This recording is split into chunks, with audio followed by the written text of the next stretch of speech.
Welcome to Poona's kitchen. வாங்க இன்னைக்கு நம்ம கேரட் அல்வா மைக்ரோனை யூஸ் பண்ணி எப்படி செய்யுதுன்னு பார்ப்போம். அதுக்கு தேவையான பொருள்லாம் எடுத்து வச்சிருக்கேன். அது என்னன்னு முதல்ல பார்ப்போம். அதுக்கு தேவை முதல்ல கேரட் வந்து ஒரு 1/2 கிலோ அளவுக்கு எடுத்து துருவி வச்சிருக்கேன். அப்புறம் அன்ஸ்வீட்டட் கோவா, இது மாதிரி அன்ஸ்வீட்டட் கோவான்னு நமக்கு கிடைக்குது. இது ஒரு 200 கிராம் அளவுக்கு. பால் ஒரு டம்ளர், சுகர் ஒரு 200 கிராம், பாதாம் பிஸ்தா வந்து கார்னிஷ்காக இது ஒரு 10 பாதாம் 10 பிஸ்தா எடுத்துருக்கேன். இல்லை நீங்கள் முந்திரி திராட்சையும் எடுத்துக்கலாம் அதுக்கு பதிலாக. நெய், ஏலக்காய், அவ்வளோதான் இதுக்கு தேவையான பொருட்கள். ஃபஸ்ட்டு நம்ம கேரட்டை மைக்ரோவன் பவுலில் எடுத்துக்கலாம்.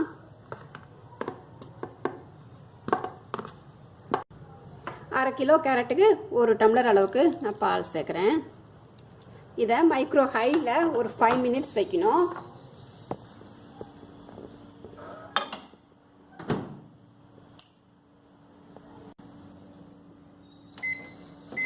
வைக்கிறேன். நல்லா வேகட்டும் கேரட்டு.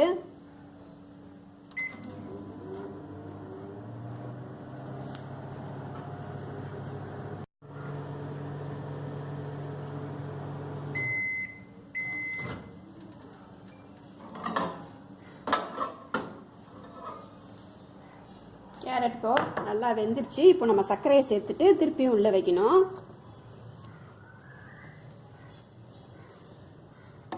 சர்க்கரை அதில் சேர்க்குறேன். இதை நல்லா கலந்து விட்டுக்கிறேன். சர்க்கரை நல்லா கரையணும்.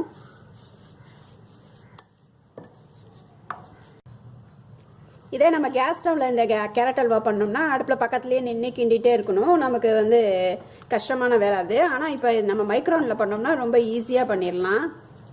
நல்லா சர்க்கரை கரைஞ்சிருச்சு. இதை திருப்பி ஒரு 5 நிமிஷம் நான் மைக்ரோ ஹையில் வைக்கிறேன்.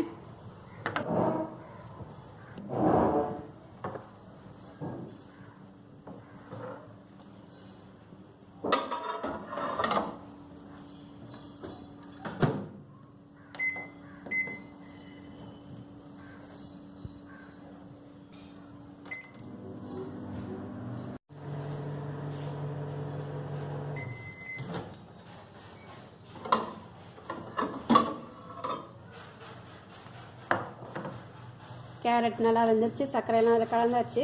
ஆனாலும் இந்த மாதிரி ஜூஸியாக இருக்குல்ல, அந்த ஜூஸியாக இருக்கிறது போகிறதுக்காக தான் நம்ம இந்த இப்போ கோவாவை சேர்க்கணும். அப்படியே உதுத்து விட்டுக்கணும் கோவாவை.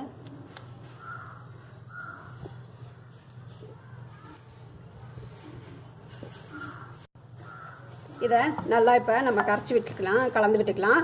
இந்த கோவா உங்களுக்கு கிடைக்கலன்னா நீங்கள் பால் பவுடர் கூட யூஸ் பண்ணிக்கலாம். 200 கிராம் பால் பவுடர் கரெக்டாக இருக்கும் இந்த அளவுக்கு. நல்லா கலந்து விட்டுக்கலாம்.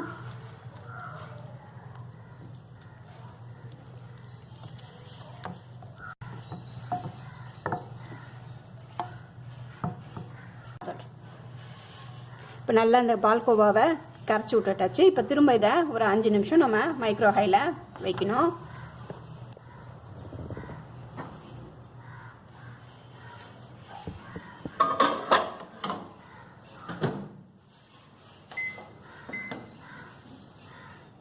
அஞ்சு நிமிஷம் வைக்கிறேன்.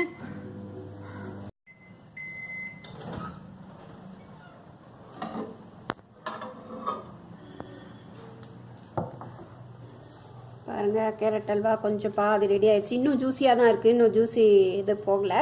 அதனால் திரும்பி நம்ம மைக்ரோவனில் வச்சு தான் ஆகணும். நல்லா கலந்து விட்டுட்டு திருப்பி ஒரு 5 நிமிஷம் நான் மைக்ரோ ஹையில் வைக்கிறேன்.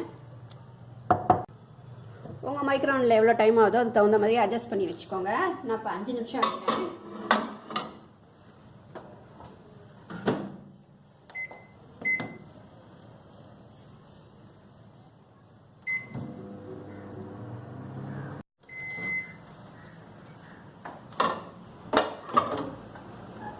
பாருங்க, ஹல்வா ரெடி ஆயிடுச்சு. அந்த ஈரப்பதமெல்லாம் போயிடுச்சு, ஹல்வா பதம் வந்துருச்சு. இப்போ நம்ம அந்த ஏலக்காய், பாதாம், முந்திரி, பிஸ்தா இதெல்லாம் சேர்த்துடலாம். 2 ஏலக்காய் போடுறேன்.